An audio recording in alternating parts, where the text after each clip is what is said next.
Assalamualaikum Bapak Ibu guru yang hebat.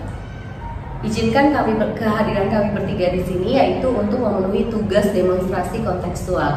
Dan mohon izin untuk saya memperkenalkan rekan-rekan saya. Di sebelah kiri saya ada Bapak Zainul sebagai coach. Halo.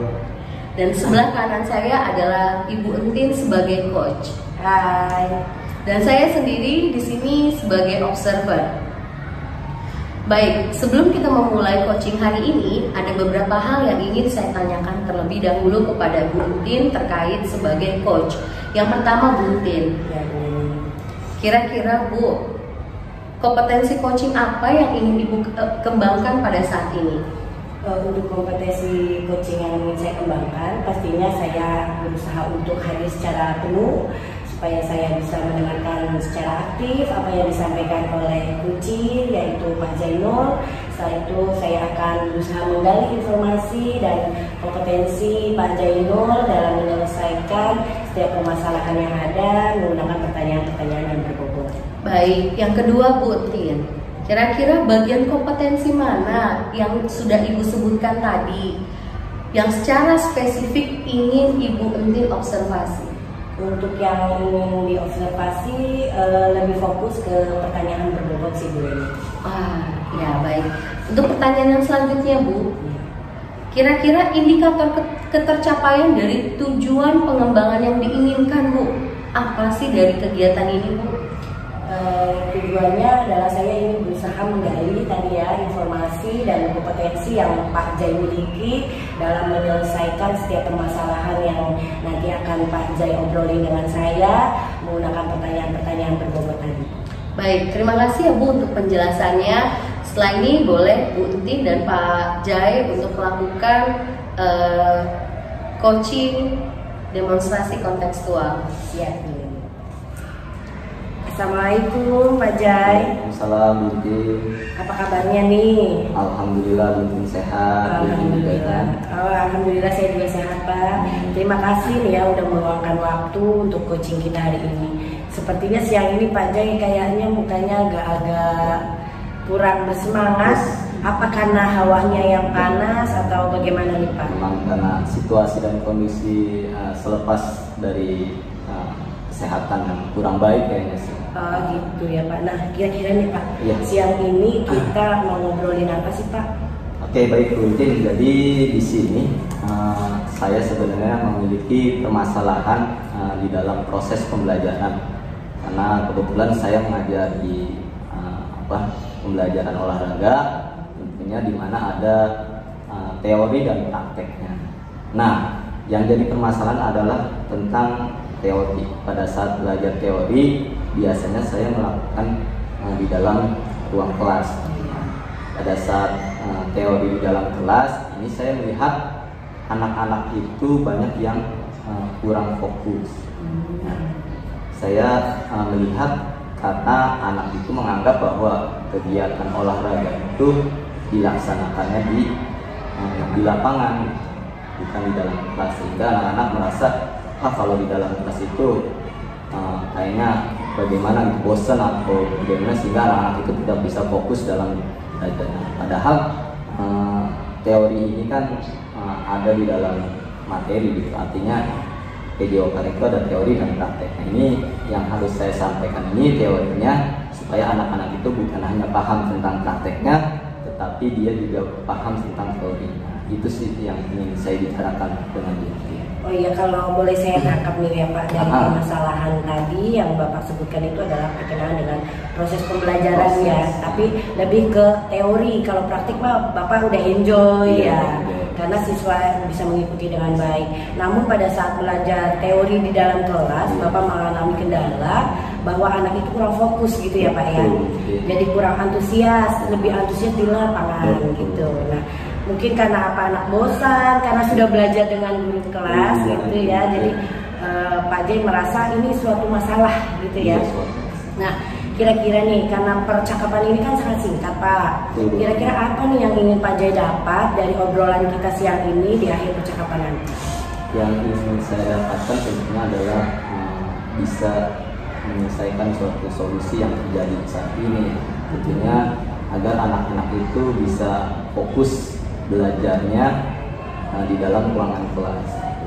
Itu yang menjadi permasalahan yang ingin saya selesaikan, bagaimana caranya si anak ini bukan hanya praktek saja, tetapi teori pun anak-anak ini bisa tetap mengikuti pelajaran dengan baik. Itu sih yang saya harapkan dulu. Oke, jadi Bapak tuh ingin mendapatkan solusi yang terbaik agar anak bisa fokus di dalam kelas ya, pada saat mendapatkan teori pelajaran PJOK tadi ya. Nah idealnya nih Pak, seperti apa gitu? Nah misalnya Bapak ada nih kesempatan yang dimiliki saat ini tuh apa? Oke, untuk idealnya sih biasanya berkaitan dengan waktu.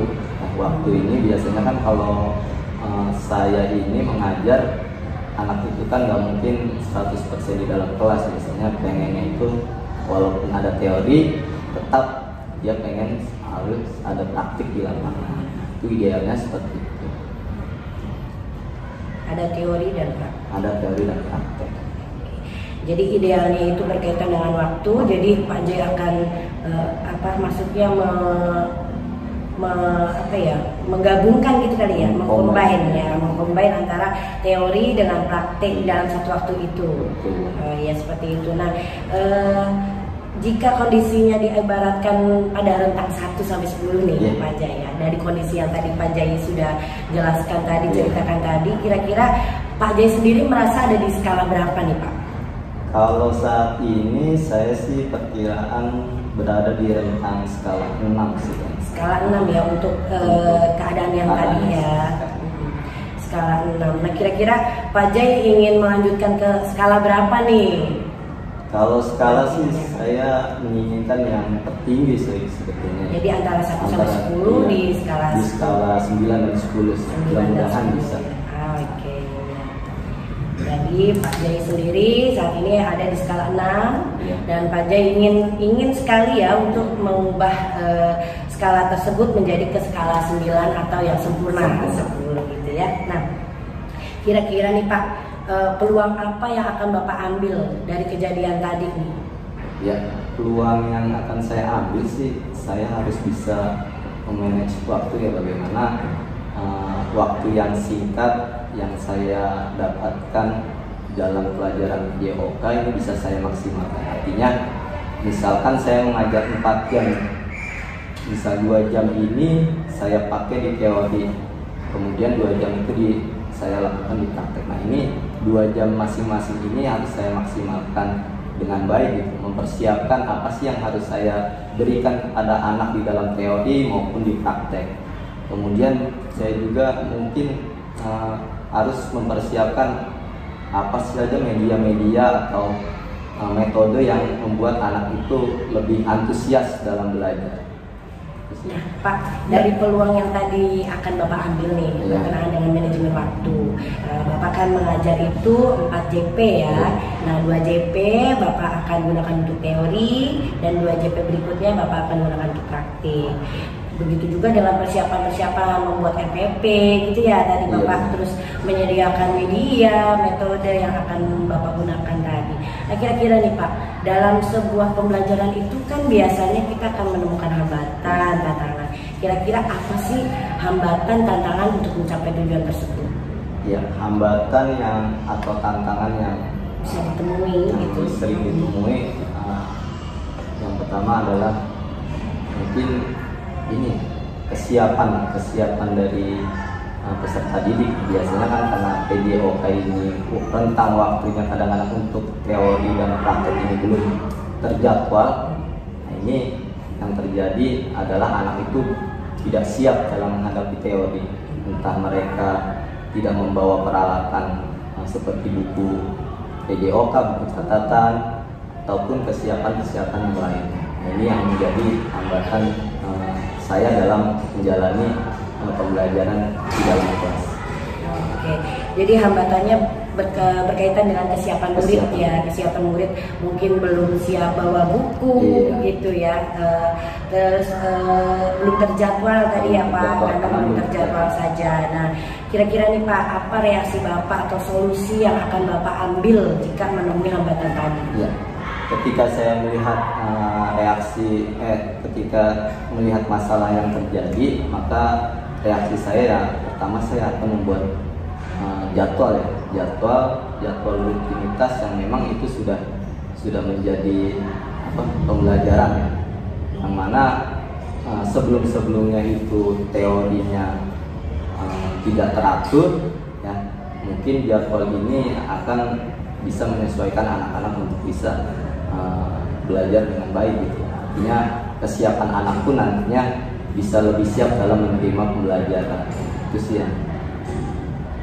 Oke, jadi yang akan Pak Jai lakukan adalah membuat jadwal rutin ya, berkenaan dengan pelaksanaan teori dan praktik ya. Nah, dari itu kira-kira rencana lain nih Pak, selain membuat jadwal yang akan Bapak lakukan untuk mencapai tujuan yang akan Bapak inginkan itu apa? Selain membuat jadwal. Selain membuat jadwal, saya mungkin pertama itu membuat kesepakatan kali. Membuat kesepakatan yang mungkin selama ini di dalam kelas itu belum pernah membuat kesepakatan tentang pembelajaran olahraga seperti apa. Itu yang pertama. Yang kedua mungkin menyiapkan materinya lebih banyak lagi ya, mungkin dari sumber-sumber yang lebih menarik ya, seperti video ataupun dari Google dan lain sebagainya, sehingga anak-anak itu punya minat tersendiri untuk belajar teori PJOK. Kemudian yang ketiga mungkin saya ingin mencoba mengkombinasi walaupun nanti tidak dilaksanakan di dalam kelas, tetapi saya bisa melaksanakan teori itu di luar kelas gitu lah. Artinya sambil kita teori di lapangan, sambil juga kita melakukan praktek, supaya anak-anak juga ada antusias. Itu sih Bu. Oke, jadi dari ketiga yang Bapak sampaikan tadi ini ya, membuat kesepakatan pembelajaran olahraga terutama ya. Terus yang kedua adalah menyiapkan materi yang lebih komplit ya, mungkin dari media YouTube atau mungkin Pak Jai membuat sendiri ya dalam bentuk paparan ya, atau mungkin juga Pak Jai bisa memberikan dalam bentuk kuisis dan lainnya gitu kali ya Pak ya. Oke, setelah itu Bapak juga akan mengkombinasi ya, tadi teori itu di luar kelas. Kembali lagi ke membuat jadwal rutin tadi ya. Jadi saat mengkombinasi teori di luar kelas, Bapak tetap akan menggunakan 2 jam untuk teori, 2 jam untuk praktik gitu ya. Hanya saja teori ini selain di dalam, Pak Jai akan mengcombine di luar kelas. Oke. Nah Pak, dari ketiga ini nih yang sudah Bapak sebutkan, prioritasnya yang mana sih Pak? Kalau prioritas sih lebih ke ini ya, kalau saya sih lebih ke mencari materi dari berbagai sumber kali ya. Karena yang saya lihat anak itu sepertinya lebih antusias ketika mereka melihat juga secara langsung video-video yang menarik gitu tentang pembelajaran PJOK. Itu sih yang saya lihat. Ada lagi Pak atau? Itu aja sih. Itu aja ya. Jadi menyiapkan materi yang lebih komplit tadi dengan menggunakan video-video pembelajaran supaya anak lebih antusias gitu ya. Nah, strateginya nih Pak, strateginya apa dong? Apakah Bapak akan membuat sendiri atau Bapak hanya mengambil dari YouTube gitu, atau mungkin ada strategi lain? Untuk strategi yang saya lakukan, yang pertama saya ingin mengambil beberapa video ya dari sumber di YouTube ya, yang sesuai dengan karakteristik peserta didik yang ada di sekolah saya. Kemudian saya bisa juga membuat video yang sesuai dengan materi, dimana supaya yang saya lakukan ini, pembuatan video ini bisa fokus sepenuhnya untuk materi yang akan dipelajari. Sudah itu Pak? Oke, jadi Bapak pertama mungkin akan mengambil ya video-video dari YouTube, tapi Bapak akan menyaring ya dan sesuai dengan karakteristik peserta didik Bapak.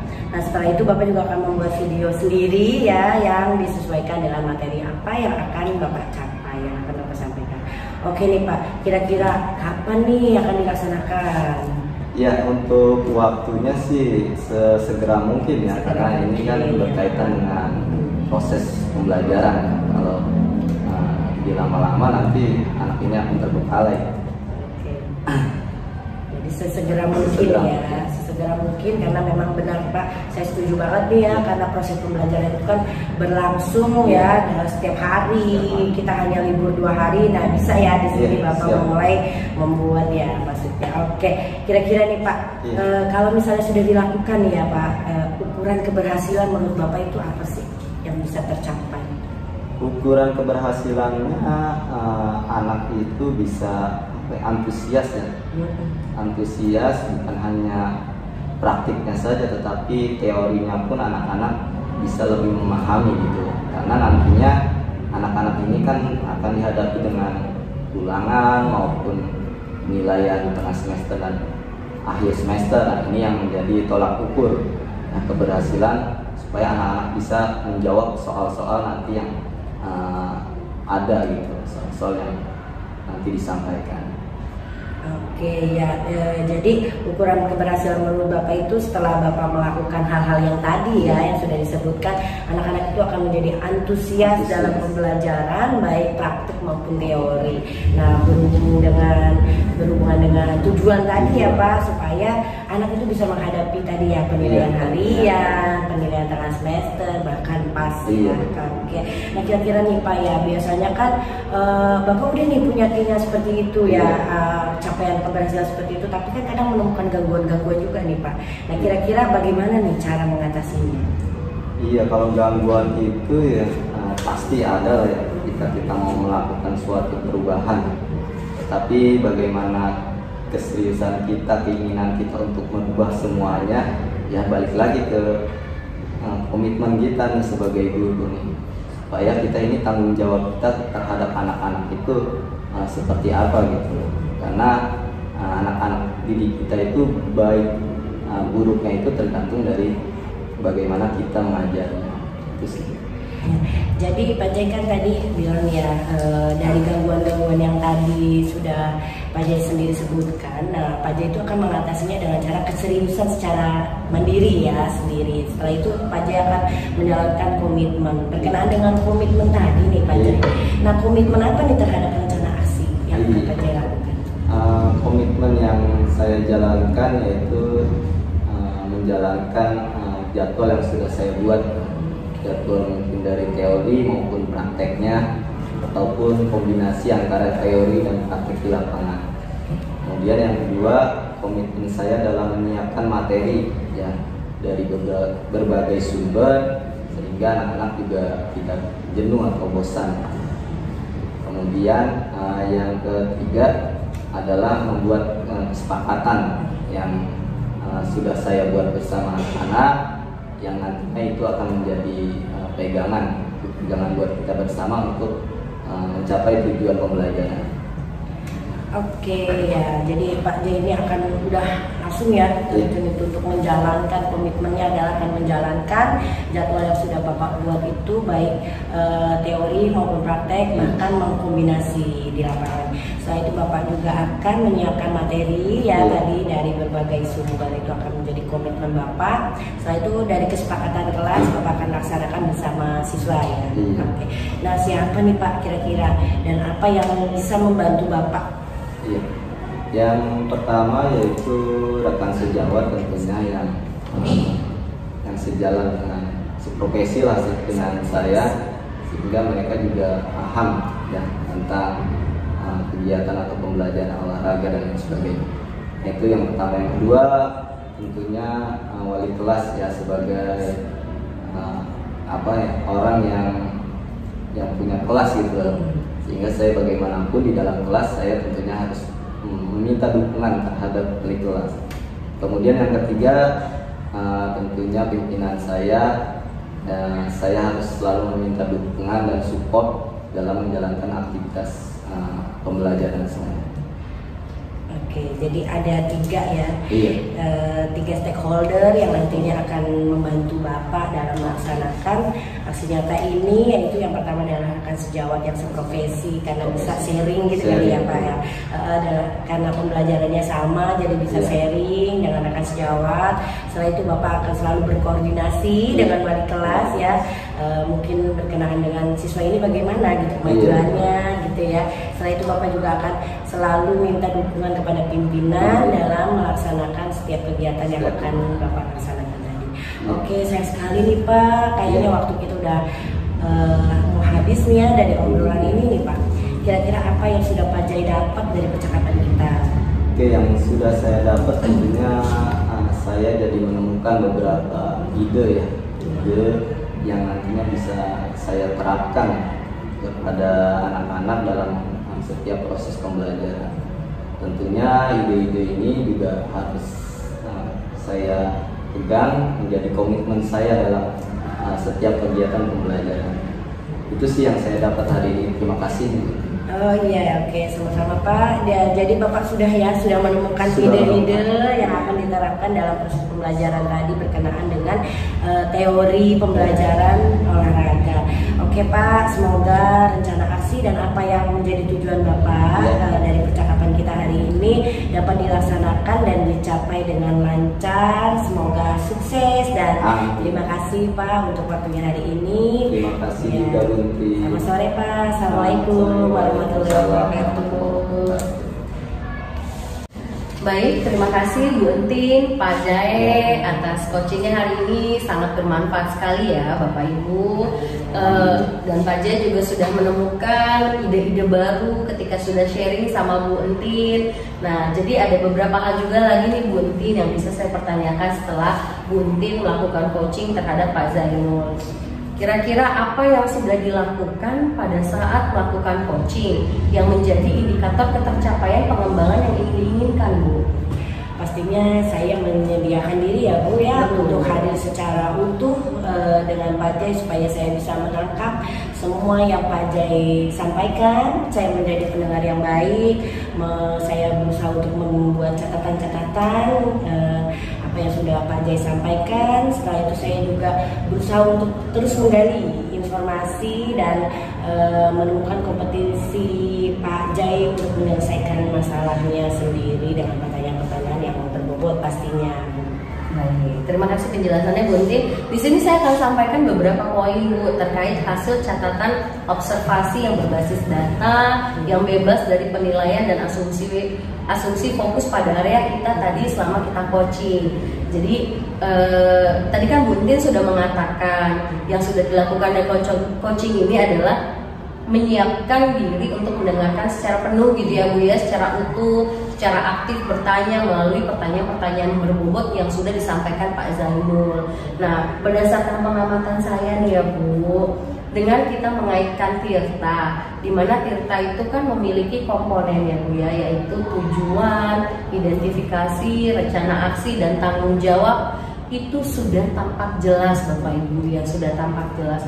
Saya lihat Pak Zainul juga nyaman gitu dengan pertanyaan-pertanyaan yang ketika saya tidak kurang menguasai kelas gitu, atau saya kurang anak-anak lebih suka di lapangan teorinya, tapi beliau tidak merasa terdiskriminasi gitu dengan hal yang seperti itu gitu. Jadi kira-kira bagaimana? Nah, itu adalah sudah tampak sekali ya Bu ya, jelas bahwa Ibu sudah melakukan dan secara penuh memberikan perhatian, terus pendengar yang baik juga melalui apa, melalui pengulangan kalimat yang sudah diajukan, diberikan dari Pak Zainul, dan itu sangat kuat sekali dan saya perhatikan ya Bu. Nah terutama ini yang tadi saya sangat lihat itu adalah yang kuat itu di rencana aksi dan tanggung jawab Bu, berulang-ulang. Jadi apa Pak Zainul, apa? Nah, saya rasa Pak Zainul ketika ditanya begitu timbul motivasi baru ya Pak Zainul ya gitu kan. Tapi ada beberapa hal Bu ini yang menjadi mungkin perhatian saya ya Bu ya. Ada poin yang menjadi perhatian dan perlu ditingkatkan. Yang pertama adalah yaitu dalam menekankan rencana aksi kepada coach Bu. Misalnya, iya Pak, mulainya kapan nih, jadwal yang seperti apa kira-kira? Pembagian kelas kan, kalau jadwal pelajaran kan sudah dibagi, ya, sudah ada gitu. Nah, ini jadwal yang Pak Zainul maksud itu seperti apa? Mungkin penekanannya itu didetailkan seperti itu gitu. Tahapan gitu. Tahapan. Nah, siapa tahu juga kan, iya ya Pak, apa ya Bu ya? Nah, Bu Entin bisa memberikan masukan lagi kan, dan itu jadi ide baru juga, informasi baru juga buat Pak Zainul. Lalu yang kedua itu ada bentuk follow up atau tindak lanjut yang lebih konkret terhadap coaching, karena tadi sepanjang coaching tadi saya belum menemukan kira-kira Pak Zainul kapan ya kita bisa bertemu lagi gitu, biar saya bisa kita sama-sama saling belajar gitu. Ditentukan hari ini Pak, kira-kira ya jadwalnya kira-kira udah jadi gimana nih Pak. Nah mungkin itu ya yang lebih konkret, yang tindak lanjutnya lebih konkret. Saya rasa itu sih Bu yang menjadi 2 poin menjadi perhatian saya ya Bu ya. Jadi mohon maaf kalau saya agak kurang memberikan masukannya kurang gitu. Nah kira-kira kompetensi apa lagi sih yang Ibu ingin kembangkan berdasarkan hasil melakukan coaching Bu? Atau tadi ada yang kurang-kurang seperti apa gitu yang baru saja dilakukan? Saya sih lebih merasa untuk mengembangkan kompetensi pada kehadiran penuh ya, karena memang kompetensi ini kan membutuhkan konsentrasi dan fokus yang lebih ya, terutama ketika lingkungan pada saat melakukan coaching itu nggak kondusif. Nah di sini tapi kita harus tetap dituntut fokus terhadap kunci, menjadi pendengar yang baik dan mampu memberikan pertanyaan berbobot dalam menggali dan membantu coach itu untuk mengembangkan kompetensinya. Saya juga akan berusaha nih Bu tadi ya dari masukan Ibu untuk lebih memfollow up coach pada saat setelah melakukan coaching, nggak hanya stuck di situ aja, namun saya juga akan menanyakan atau menjadwalkan kembali untuk tindak lanjutnya bagaimana, seperti itu. Baik, terima kasih ya Bu Entin, Pak Jae. Semoga masukan dari saya yang sedemikian sederhananya bisa membangun motivasi, menambah ilmu dan informasi, dan pelatihan kita ini menjadi bermanfaat ya tentunya buat anak-anak didik kita di sekolah. Terima kasih. Terima kasih kembali. Terima kasih. Wassalamualaikum.